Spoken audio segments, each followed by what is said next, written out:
जी हाँ मित्रों, cricket team में भी आरक्षण होता है। साउथ अफ्रीका में ऐसा नियम है कि अगर 11 खिलाड़ी खेल रहे हैं, तो उसके अंदर कम से कम 6 नॉन व्हाइट यानी कि गोरे नहीं होने चाहिए और उसमें भी कम से कम 2 अफ्रीकन ब्लैक होने चाहिए। यानी बाकी 4 जो हैं वो इंडियन, पाकिस्तानी कोई हो सकता है। वैसे मित्रों, मुझे तो ये नियम अभी तक पता नहीं था, लेकिन ये साउथ अफ्रीका की टीम ने आईसीसी वर्ल्ड टेस्ट चैंपियनशिप जीती, उसके बाद इंडियन एक्सप्रेस में ये समाचार आया। इनके एक खिलाड़ी एशवेल प्रिंस बताते हैं, ये रिजर्वेशन पॉलिसी के बाद जब भी हमारी टीम हार जाती, तो सभी फैंस और मीडिया वाले अश्वेत खिलाड़ियों के सर पे मछली धोना चालू करते कि ये कोटा प्लेयर ही जिम्मेदार है, इस कारण हम हार गए। और जब भी हमारी टीम जीत जाती, तो सारी शाबाशी और श्रेय गोरे खिलाड़ियों को मिलता था। साउथ अफ्रीका के एक और लेजेंडरी प्लेयर मकाया नतीनी बताते हैं कि हमेशा ये गोरे खिलाड़ियों ने मेरे साथ भेदभाव किया, मुझे खाने पीने पे नहीं ले जाते थे, मेरे साथ बात नहीं करते थे, मुझे हमेशा अलग रखा गया। अब आप पूछेंगे भाई पण यूपीएससी में किधर काम का है? इसको मैं थोड़ा आगे ले जाता हूँ।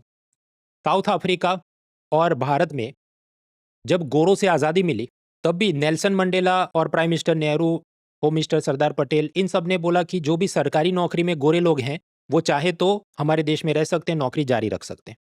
लेकिन जिम्बाब्वे में तानाशाह था रॉबर्ट मुगाबे, वो एक्सट्रीम लेवल पे चला गया कि ये सारे गोरों को सरकारी नौकरियों से हटा दो, केवल अश्वेतों को मिलेगी सरकारी नौकरी और उसमें भी जो मेरे कबीले के मेरे भाई भतीजे हैं उन्हीं को नौकरी मिलेगी। इस कारण आप समझ सकते हैं वहां पर पब्लिक एडमिनिस्ट्रेशन का स्तर बहुत ही खराब हो गया था। रॉबर्ट मुगाबे ने यह भी बोला कि जितने गोरे किसान हैं उनकी सारी जमीन हम लोग ले लेंगे और अश्वेतों में बांट देंगे और ये गोरों को यहाँ से भगा देंगे। इस कारण से प्रोडक्शन, एफडीआई, इन्वेस्टमेंट सब कुछ बर्बाद हुआ और जिम्बाब्वे में पूरी दुनिया में शायद सबसे ज्यादा इन्फ्लेशन यानी हाइपर इन्फ्लेशन की तकलीफ है कि आप ये पूरा ट्रॉली भर के पैसा लेके जाओ तब जाके मुश्किल से ब्रेड का एक आध पैकेट खरीद सकते हैं। युगांडा में भी ऐसा एक तानाशाह था, ईदी अमीन। उसने भी यही नीति अपनाई कि भारतीयों को यहाँ से भगा दो और उनकी सारी बिजनेस प्रॉपर्टी, जमीन अश्वेतों में बांट दो।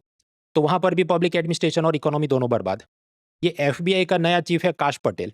कहा जाता है ये भारतीय है, लेकिन असल में उसका परिवार पहले युगांडा में था। वहां ईदी अमीन के अत्याचार से वो लोग भाग के हिजरत करके गए थे अमेरिका।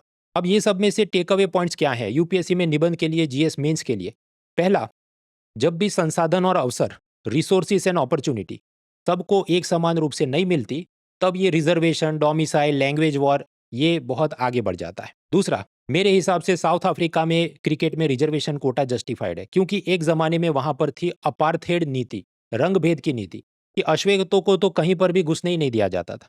तीसरा, जब भी ऐसी अस वर्सेस देम, गोरे बनाम काले, इनसाइडर वर्सेस आउटसाइडर, स्थानिक लोग बनाम पर प्रांतीय लोग, ये जब एक्सट्रीम लेवल पे पहुंच जाता है तो फिर बर्बादी आती है, जैसा जिम्बाब्वे और युगांडा में हम देखते हैं।